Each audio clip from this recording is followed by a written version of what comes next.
Hi all, welcome to I Plus. ഞാൻ അക്ഷര.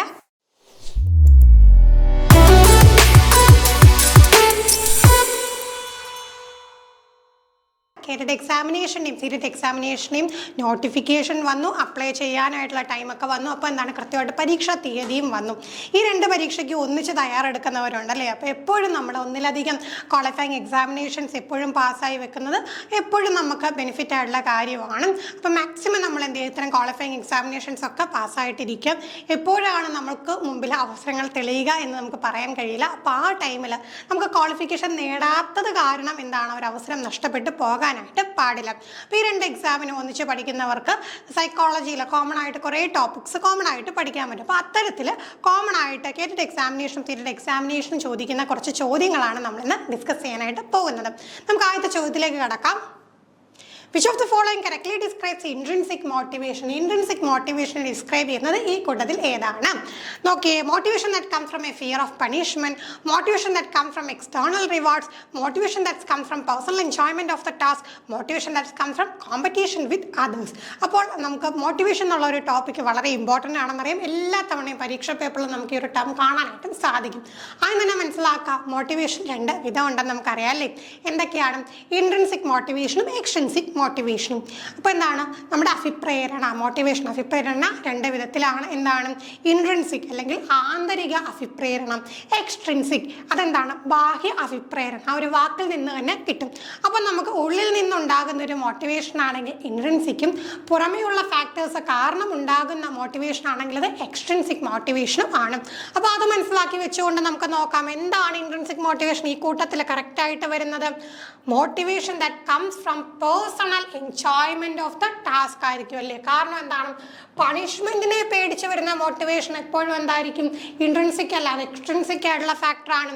Reward വന്നാലും എക്സ്ട്രിൻസിക് ആണ്. മറ്റുള്ളവരുമായിട്ട് കോമ്പീറ്റ് ചെയ്ത് അവരുടെ മേൽ വിജയം നേടുക എന്ന് പറയുമ്പോഴും അത് എക്സ്ട്രിൻസിക് ആണ്. എന്നാൽ ഒരു പർട്ടിക്കുലർ കാര്യം ചെയ്യുമ്പോൾ സ്വയം ആ ഒരു പേഴ്സണൽ ആയിട്ടുള്ള ഒരു സന്തോഷം കണ്ടെത്താൻ സാധിക്കുന്നുണ്ടെങ്കിൽ അതിനെ നമ്മൾ എന്ത് പറയും, അതിനെ ഇൻട്രിൻസിക് മോട്ടിവേഷൻ എന്ന് പറയും. അപ്പോൾ തീർച്ചയായിട്ടും എന്താണ്, motivation that comes from personal enjoyment of the task ആണെങ്കിൽ അത് തീർച്ചയായിട്ടും അത് ഇൻട്രിൻസിക് മോട്ടിവേഷൻ ആയിരിക്കും.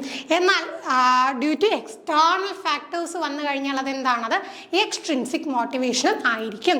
അടുത്ത ചോദ്യം, which of the following statements is not correct about learning. ഇപ്പോൾ പ്രത്യേകം ശ്രദ്ധിക്കുക, പരീക്ഷാ പേപ്പറിൽ ഇതുപോലെ ശരി അല്ലാത്തത് ഏത് എന്നൊക്കെയുള്ള ചോദ്യങ്ങൾ ചില ടൈമിൽ ഈ നോട്ട് ഒന്ന് ബോൾഡ് ചെയ്തോ അല്ലെങ്കിൽ അണ്ടർലൈൻ കൊടുത്തോ ഒക്കെ കാണാം. അപ്പോൾ നമ്മൾ പെട്ടെന്ന് ശ്രദ്ധിക്കും ആ കൂട്ടത്തിൽ പെടാത്തത് ഏതെന്ന് കണ്ടെത്താനാണ്. എന്നാൽ നോർമൽ ഫോണിൽ കിടക്കുമ്പോൾ പെട്ടെന്ന് ശ്രദ്ധിക്കില്ല. അപ്പോൾ എന്ത് ചെയ്യും, ആ which of the following is correct about learning എന്ന് ചിന്തിച്ചുകൊണ്ട് കറക്റ്റ് ആയിട്ടുള്ള ഏത് സ്റ്റേറ്റ്മെൻറ്റ് ഉണ്ടെന്ന് നോക്കിയിട്ട് അതിനെ അങ്ങ് മാർക്ക് ചെയ്യും. പക്ഷേ OMR ഷീറ്റിൽ മാർക്ക് ചെയ്ത് പോയി കഴിഞ്ഞാൽ പിന്നെ നമുക്ക് തിരുത്താനായിട്ടുള്ള അവസരമില്ല. ഓൺലൈൻ എക്സാമിനേഷൻ ആണെങ്കിൽ നമുക്ക് വേറൊരു ക്ലിക്കിലൂടെ എന്ത് ചെയ്യാം, ആ ഒരു ഓപ്ഷനെ ചേഞ്ച് ചെയ്യാൻ സാധിക്കും. പക്ഷേ OMR ഷീറ്റിൽ മാർക്ക് ചെയ്താണ്, പിന്നെ വേറൊരു വഴിയില്ല. അതുകൊണ്ട് പരീക്ഷാ പേപ്പറിൽ ഇത്തരം കാര്യങ്ങളൊന്ന് ശ്രദ്ധിച്ച് നോക്കാം. നമ്മുടെ ഒരു ചെറിയൊരു അശ്രദ്ധ കൊണ്ട് ഒരു മാർക്ക് നഷ്ടപ്പെട്ടു പോകാം. പ്രത്യേകിച്ച് ഇത്തരത്തിലുള്ള പരീക്ഷകളിൽ ഒരു മാർക്കിന് പോലും എത്ര പ്രാധാന്യമുണ്ടെന്ന് നിങ്ങൾക്ക് അറിയാവുന്ന കാര്യമാണ്. അപ്പോൾ ആ ഒരു കാര്യം ശ്രദ്ധിക്കുക. ഇനി നമുക്ക് ചോദ്യത്തിലേക്ക് വരാം. Learning as A product rather than a process. Learning depends on learners' previous knowledge. Learning implies reorganization of prior conceptual schemes. Learning is facilitated by social action. അപ്പോൾ നോക്കിയാൽ ലേണിംഗുമായിട്ട് ബന്ധപ്പെട്ട കാര്യങ്ങൾ നോക്കുമ്പോൾ തീർച്ചയായിട്ടും ലേണറിൻ്റെ പ്രീവിയസ് നോളജിനെ, മുന്നറിവിനെ ഡിപ്പെൻഡ് ചെയ്യുന്നുണ്ട്. Reorganisation of prior conceptual schemes, already എന്താണ് മനസ്സിലുള്ള കാര്യങ്ങളെ റീഓർഗനൈസ് ചെയ്യണം. നമ്മൾ ചെറിയ പ്രായത്തിൽ ചിന്തിച്ച പോലെ മനസ്സിലാക്കിയ പോലെ ആണോ ഇപ്പോൾ നമ്മൾ കാര്യങ്ങൾ ചിന്തിക്കുകയും മനസ്സിലാക്കുകയും ചെയ്യുന്നത്? ഒരിക്കലുമല്ല. റീഓർഗനൈസേഷൻ നടക്കുന്നുണ്ട്. പുതിയ പുതിയ കാര്യങ്ങൾ നമ്മുടെ അറിവിലേക്ക് അതിന് വന്ന് ചേരുന്നുണ്ട്. റീഓർഗനൈസേഷൻ അതെന്ത് ചെയ്യുന്നു, ഓർഗനൈസ് ചെയ്യുന്നുണ്ട്. പിന്നെന്താണ്, സോഷ്യൽ ആക്ഷൻ്റെ സഹായത്തോടു കൂടി ലേണിംഗ് ഫെസിലിറ്റേറ്റ് ചെയ്യും. തീർച്ചയായിട്ടും അല്ലേ, സമൂഹത്തിൻ്റെ ഇടപെടലുകൾ കൊണ്ട് തീർച്ചയായിട്ടും നമുക്ക് പഠനം ആ ഒരു സംഗതി ഫെസിലിറ്റേറ്റ് ചെയ്യപ്പെടാറുണ്ട്. പഠനം ആ ഒരു മേഖല നമ്മൾ പഠിച്ചിട്ടും ഉള്ളതാണ് അല്ലേ, സമൂഹത്തിൻ്റെ ഇടപെടലുകൾ. അപ്പോൾ ഒരു സോഷ്യൽ ഇൻട്രാക്ഷൻ്റെ സഹായത്തോടു കൂടി ലേണിംഗ് എന്താണ് നല്ല രീതിയിൽ നടക്കുമെന്ന് നമ്മൾ പഠിച്ചിട്ടുണ്ട്. അങ്ങനെ വരുമ്പോൾ ഈ കൂട്ടത്തിൽ പെടാത്തത് എന്താണ്, learning as A product rather than a process. Learning ഒരു പ്രോഡക്റ്റ് ആണ്, പ്രോസസ്സ് അല്ല എന്നുള്ള സ്റ്റേറ്റ്മെൻറ്റ് തെറ്റാണ്. അപ്പോൾ നമ്മൾ എന്തുകൂടി ഇവിടെ മനസ്സിലാക്കി വെക്കണം, ലേണിംഗ് ഒരു പ്രോഡക്റ്റുമാണ്, ഒരു പ്രോസസ്സുമാണ്. അവിടെ എന്താണ്, ഫൈനൽ പ്രോഡക്റ്റിനെ മാത്രം മാത്രം നോക്കി പോകുന്ന ഒരു സംഗതിയല്ല. അപ്പോൾ അത് കൂടാതെ എന്തും കൂടെയുണ്ട്, പ്രോസസ്സാണ്, ഒരു പ്രക്രിയയാണല്ലേ പഠനം. പഠനം അതിങ്ങനെ ഓരോ ഘട്ടങ്ങളിലൂടെ കടന്ന് പോവുകയല്ലേ, അങ്ങനെയല്ലേ പഠനം നടക്കുക. അപ്പോൾ തീർച്ചയായിട്ടും ലേണിംഗ് എന്താണ്, is A process as well as product എന്ന് നമുക്ക് പറയാം. അല്ല learning is A product rather than A process എന്ന് പറഞ്ഞു കഴിഞ്ഞാൽ ആ സ്റ്റേറ്റ്മെന്റ് തെറ്റായിട്ടുള്ള സ്റ്റേറ്റ്മെന്റ് ആണ്. അടുത്ത ചോദ്യം, proximodistal principle states in the infancy. ഇൻഫൻസിയിലെ പ്രോക്സിമോ ഡിസ്റ്റൽ പ്രിൻസിപ്പൾ എന്താണ് ഉദ്ദേശിക്കുന്നത്? നമ്മൾ ഡെവലപ്മെന്റ് പഠിക്കുന്ന സമയത്ത്, ഡെവലപ്മെന്റിന്റെ തിയറീസ് ഒക്കെ പഠിക്കുന്ന സമയത്ത് പ്രോക്സിമോ ഡിസ്റ്റലും സെഫാലോകോഡലും പഠിച്ചിട്ടുണ്ട്. അപ്പോൾ നമുക്ക് ഓപ്ഷൻസ് നോക്കാം. Physical development occurs rapidly with the development of the fine motor skills. The limbs continue to grow faster than the hands and feet. Development proceeds from head to toe. Development of language occurs rapidly as it is a sensitive period for development. നോക്കിക്കേ, പ്രോക്സിമോ distal principle എന്ന് പറയുമ്പോൾ എന്താണ്, ശരീരത്തിൻ്റെ മധ്യത്ത് നിന്ന് വശങ്ങളിലേക്കാണ് വളർച്ച ഉണ്ടാകുന്നത്. അപ്പം നമുക്കത് വെച്ച് ചേരുന്ന ഓപ്ഷൻ ഏതാന്ന് നോക്കാം. The limbs continue to grow faster than hands and feet. അപ്പോൾ എന്താണ്, നമ്മുടെ ബോഡിയുടെ ഒരു ട്രങ്ക് പാർട്ട്, അപ്പോൾ അവിടെ നിന്നാണ് എന്ത് ചെയ്യാം, ആ വശങ്ങളിലേക്ക് വളർച്ച ഉണ്ടാവുക. അതിനെയാണ് പ്രോക്സിമോ ഡിസ്റ്റൽ പ്രിൻസിപ്പിൾ എന്ന് പറയുന്നത്. പിന്നെ നമുക്ക് എന്താണ് മറ്റൊരു ഓപ്ഷൻ ഇവിടെ കിടപ്പോൾ, development proceed from head to toe എന്നുള്ള ഓപ്ഷൻ ഇവിടെ നിങ്ങൾ കണ്ടു. അതെന്തായിരുന്നു, ശിരസ് മുതൽ പാദത്തിലോട്ടം. അപ്പോൾ ചെറിയ കുട്ടികളൊക്കെ കാണും, നമുക്കറിയാം അവരുടെ തല കുറച്ച് എന്താണ് ശരീരമായിട്ട് കമ്പയർ ചെയ്യുന്ന സമയത്ത് കുറച്ച് വലുതായിട്ട് നമുക്ക് അനുഭവപ്പെടും. പിന്നെ വളർച്ചയുടെ ഓരോ ഘട്ടങ്ങളിലൂടെ കടന്നു പോകുമ്പോഴത്തേക്ക് എന്താണ് ചേഞ്ച് സംഭവിക്കും. കാര്യം എന്താണ്, ഫ്രം ഹെഡ് ടു ടോ എന്നുള്ള രീതിയിലാണ് ഡെവലപ്മെന്റ് നടക്കുക. അതിനെ നമ്മൾ എന്താ പറയുക, സെഫാലോകോഡൽ എന്നാണ് പറയുക. സെഫാലോകോഡലും പ്രോക്സിമോ ഡിസ്റ്റലും മറന്നു പോകാതെ പഠിച്ചു വെക്കാം. സെഫാലോകോഡൽ എന്ന് പറഞ്ഞാൽ ശിരസ് മുതൽ പാദം വരെ, ശിരസ് തൊട്ട് പാദത്തിലോട്ട്. പ്രോക്സിമോ ഡിസ്റ്റൽ എന്ന് പറഞ്ഞാൽ എന്താണ്, ശരീരത്തിന് മധ്യഭാഗത്ത് നിന്ന് വശങ്ങളിലേക്ക് എന്ന് മനസ്സിലാക്കി വെക്കാം. അടുത്ത ചോദ്യം, which of the following is a characteristic of effective feedback in classroom? നമ്മുടെ പുതിയ ക്ലാസ് റൂം രീതി എടുത്ത് നോക്കിക്കഴിഞ്ഞാൽ, നമ്മുടെ പുതിയ പെഡഗോജിക്കൽ അപ്രോച്ച് എടുത്ത് നോക്കിക്കഴിഞ്ഞാൽ നമുക്കറിയാമല്ലേ, ഫീഡ്ബാക്കിന് വളരെയധികം പ്രാധാന്യമുണ്ട്. കുട്ടികൾക്ക് കൃത്യമായിട്ടുള്ള ഇൻ്റർവെല്ലുകളിൽ ഫീഡ്ബാക്ക് കൊടുക്കേണ്ടതായിട്ടുണ്ട്. എന്നാൽ മാത്രമേ അവർക്ക് തിരുത്തേണ്ട കാര്യങ്ങളുണ്ടെങ്കിൽ അത് തിരുത്താനും അതോടൊപ്പം ഇമ്പ്രൂവ് ചെയ്യേണ്ട കാര്യങ്ങളുണ്ടെങ്കിൽ ഇമ്പ്രൂവ് ചെയ്യാനും സാധിക്കുകയുള്ളൂ. അപ്പോൾ അങ്ങനെയാണെങ്കിൽ ഫീഡ്ബാക്ക് എങ്ങനെയായിരിക്കണം?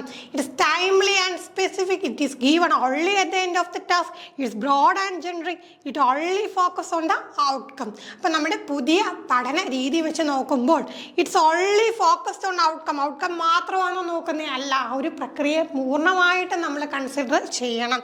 ബ്രോഡ് ആൻഡ് ജനറിക് ആയി കഴിഞ്ഞാൽ കൃത്യമായിട്ടുള്ള ഫീഡ്ബാക്ക് കുട്ടികളിലേക്ക് എത്തില്ല. Only at the end of the ടാസ്കിൻ്റെ അവസാനം മാത്രം ഫീഡ്ബാക്ക് കൊണ്ട് കൊടുത്തു കഴിഞ്ഞാൽ കതിരിന്മേൽ വളം വെക്കുന്ന അവസ്ഥയാകും. നമുക്ക് എന്താണ് അവിടെ തിരുത്തലുകൾക്കും ഇമ്പ്രൂവ്മെൻറ്റിനും ഉള്ള സ്കോപ്പില്ല. ഓരോന്നും എന്ത് ചെയ്യണം, കൃത്യമായിട്ട് കൃത്യസമയങ്ങളിൽ സ്പെസിഫിക് ആയിട്ട് പ്രൊവൈഡ് ചെയ്യണം. അപ്പോൾ ഏത് ഓപ്ഷൻ കറക്റ്റ് ആവും? ഇറ്റ്സ് ടൈംലി ആൻഡ് സ്പെസിഫിക് എന്നുള്ളത് കറക്റ്റായിട്ട് വരും. അപ്പോൾ എപ്പോഴും ഇഫക്റ്റീവ് ഫീഡ്ബാക്കും കൃത്യമായിട്ടുള്ള ഇൻ്റർവെല്ലുകളിൽ കൊടുക്കുകയും വേണം. സ്പെസിഫിക് ആയിട്ട് കൃത്യതയോടുകൂടി തന്നെ എന്താണ് നമ്മൾ കൊടുക്കുകയും വേണം. അല്ലാതെ ജനറലായിട്ടുള്ള ബ്രോഡായിട്ട് പറഞ്ഞിട്ട് കാര്യമില്ല. സ്പെസിഫിക് ആയിട്ടുള്ള ഫീഡ്ബാക്ക് ഉണ്ടെങ്കിൽ മാത്രമേ അവിടെ ഇമ്പ്രൂവ്മെൻറ്റിനൊക്കെ അവസരം ഉണ്ടാവുകയുള്ളൂ. ഫൈനൽ ക്വസ്റ്റ്യൻ ഇതാണ്, which of the following is A typical characteristics of dyslexia? പഠന വൈകല്യങ്ങളെക്കുറിച്ച് സ്ഥിരമായിട്ട് ചോദ്യം ചോദിക്കാറുണ്ട് എല്ലാ പരീക്ഷയിലും. നമുക്ക് ചോദ്യപേപ്പറിൽ ഒരു ചോദ്യമെങ്കിലും പഠന വൈകല്യവുമായി ബന്ധപ്പെട്ട് കാണാനായിട്ട് സാധിക്കും. കൃത്യമായിട്ട് പഠിച്ചു വെക്കുക. എന്താണ് ഡിസ്ലെക്സിയ, എന്താണ് ഡിസ്ഗ്രാഫിയ, എന്താണ് ഡിസ്പ്രാക്സിയ, എന്താണ് ഡിസ്കാൽക്കുലിയ, ഡിസ്ഓർത്തോഗ്രാഫിയ, ഓരോന്നിനെക്കുറിച്ചും അതിൻ്റെ ഫീച്ചേഴ്സ് പഠിച്ചു വെക്കാം. ഇവിടെ നമുക്ക് ഡിസ്ലെക്സിയയുടെ ക്യാരക്ടറിസ്റ്റിക്സ് ആണ് ചോദിച്ചിട്ടുള്ളത്.